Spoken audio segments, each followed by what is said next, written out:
Everyone and Joe from the pub have told me to sell my only buy-to-let asset. Number one, why on earth are you taking your investment advice from Joe down the pub? It's much smarter to take your investment advice from people that actually invest in property. So today we're going to go through the comments from a previous video that we did, and we're going to have a breakdown of Steve's deal. He's bought a property and at the moment it's not in profit, it's not making him money, and we're going to look at the reasons why. For starters, Steve bought this property in 2006. He bought a new build flat. Now in our get into property training, we always go through the reason model. And the reason model is a list of properties we advise you not to buy. Reason's an acronym, and R stands for run down. Then we've got EASON, and N is for new build properties. We never recommend that you purchase a new build property. You know when you buy a brand new car and you drive it off the forecourt,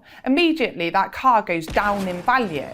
It goes down in value because it's brand new, you've taken it off the forecourt. It's not new anymore because you've driven it. It's exactly the same with new houses and flats. As soon as somebody moves in, as soon as somebody uses that bathroom and it's not new anymore, that flat goes down in value. We always recommend people to buy properties where we're building in equity, whereas with new build, you're not building in equity. It goes down in value before it goes up. So that was the first mistake that Steve made. Secondly, Steve's not managed his assets. So I've done a little bit of research, and I think this flat's a 2-bed because Steve's not told us what this flat is, but a studio in the area generally rents for £695.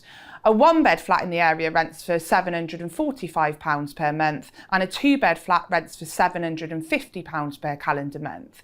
But Steve's actually only bringing in £515 per calendar month. With your tenants, I know lots of people want to be nice and keep the rents low, and I agree with that. The problem is if you're not managing your portfolio, if you're not managing your assets, your interest rates and mortgages go up over time, but your rents stay the same. And then you end up with the problem that Steve's got where the mortgage is higher than the rent.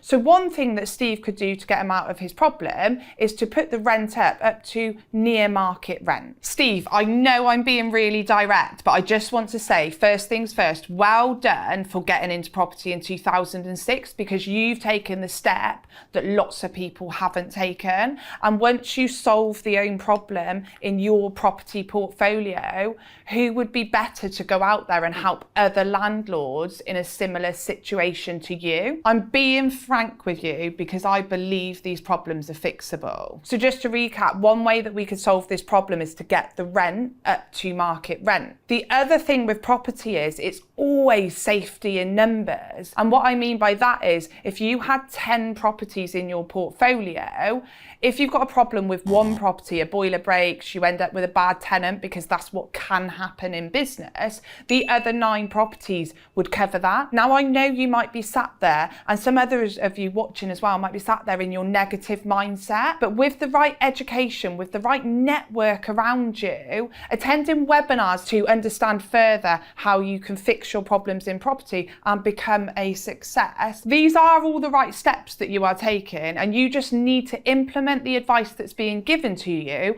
and you will succeed. I know we're turning this into the Steve show right now, but if you're sat there and you're thinking, oh, I've got similar problems, I've purchased a new build, my buy-to-lets aren't cash flowing, we can help you. I want you to comment below and we can go through your comments and support you to succeed in property. You just need the right mindset, the right network and the right education. And to help you get educated, I have got a 42-tip report from our co-founder of Progressive Property, Mark Homer. It's in the link below. So have a read of that and get yourself educated in property, because I know you can succeed. As you can see, I do read your comments and I do want to help you. So if you've got any questions, any queries, anything you want us to go through, comment below and we will do our best to get back to you and answer anything that we can help you with. So if you want to see more of these videos and you like what we're doing here, like, subscribe and hit the notification button, and we will be doing more of these videos in the near future. I've been Emerald Fisk. This has not been mortgage advice, but this has been investment advice today.